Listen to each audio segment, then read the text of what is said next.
کسی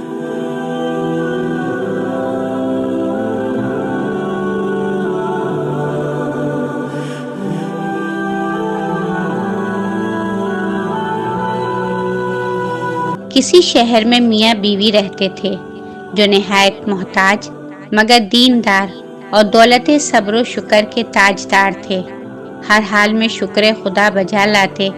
ایک مرتبہ جب چند روز تک کچھ کھانے پینے کو میسر نہ آیا تو مرد نے اپنی عورت سے کہا، 2-3 دن سے ہمارے گھر میں آنکھ تک نہیں جلی، ایسا نہ ہو ہمارے ہمسایوں کو ہمارا یہ حال معلوم ہو کر ملال ہو اور ہم ان کی نظروں میں حقیر معلوم ہونے لگیں، لہٰذا مناسب معلوم ہوتا ہے کہ تم تنور میں آگ جلا دو تاکہ ہمسایوں کی یہ بدگمانی دور ہو جائے۔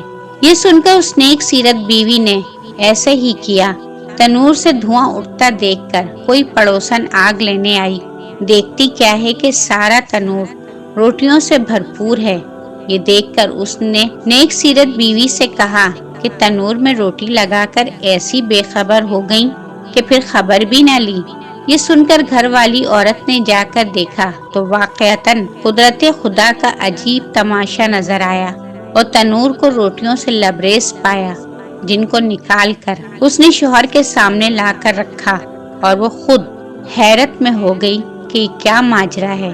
یہ دیکھ کر اس کے شوہر نے بتایا کہ اس میں حیرت کی کیا بات ہے، وہ قادر مطلق تو اس سے بھی زیادہ ہزاروں قدرتیں رکھتا ہے۔ پھر سب گھر والوں نے خوب شکم سیر ہو کر روٹیاں کھائیں اور خدا کا شکر ادا کیا۔ اب عورت نے قرینے سے پہچانا کہ میرا شوہر صاحب کرامات ہے اور یہ سب کچھ اس کی قوت ایمانی کا ظہور ہے۔ کہنے لگی، جناب باری میں کوئی ایسی دعا کرو کہ وہ ہم کو کوئی ایسی چیز عنایت فرما دے جس سے دنیا کے روز روز کے فکر دور ہو جائیں اور فارغ البالی کے ساتھ ہم دن رات خدا کی عبادت میں لگے رہیں۔ شوہر نے کہا، وہ ہمارے سب حال سے واقف ہے اور جو اس کے نزدیک بہتر ہوتا ہے اپنے بندوں کے ساتھ وہی کرتا ہے، اس میں عرض و معروض کی کیا حاجت ہے۔ مگر جب عورت نے زیادہ مجبور کیا تو ایک دن آخری شب میں جو اجابت و دعا کا وقت ہے، دعا کی، میرے مولا تو ہمارے حال سے اچھی طرح واقف ہے، تیرے سامنے کسی بات کی غرض کرنے کی حاجت نہیں، مگر تیری لونڈی نے مجھے مجبور کر دیا، اگر تو چاہے تو اس کی امید پوری کر دے اور اس غلام کو اس کی کشاکشی سے نجات دے۔ چنانچہ اس کی دعا پر ایک طاق سے کوئی ہاتھ باہر نکلا جس میں ایسا روشن جوہر تھا جس سے تمام گھر روشن ہو گیا، پھر وہ ہاتھ غائب ہو کر طاق بند ہو گیا۔ یہ دیکھ کر شوہر نے بیوی کو جگایا کہ جلدی اٹھ، خدا نے تیرے دل کی مراد پوری کر دی۔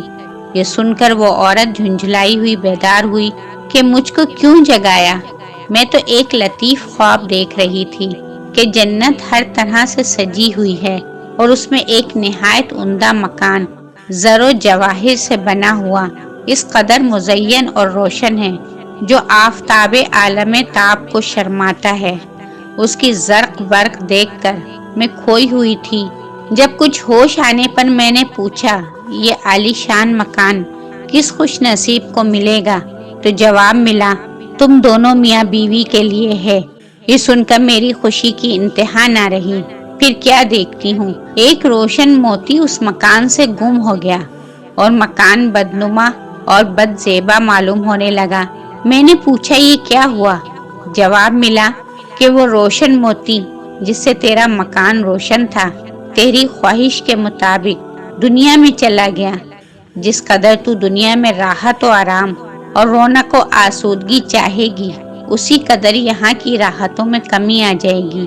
یہ سن کر میں بدحواس ہو گئی اور دنیا کی لذت و آرام سے بے نیاز۔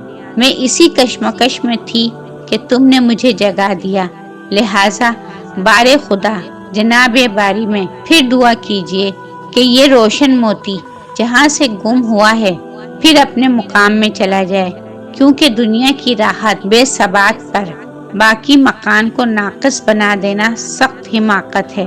چنانچہ اس کے شوہر نے پھر کمال و گریہ وزاری سے عرض کیا کہ خداوند تو بڑا رحیم و حکیم ہے۔ تو نے اپنی لونڈی کو جنت کی لذتوں کا مزہ چکھا کر دنیاوی لذتوں سے چھڑا دیا اور اس طرح ایک مخالف کو موافق بنا دیا۔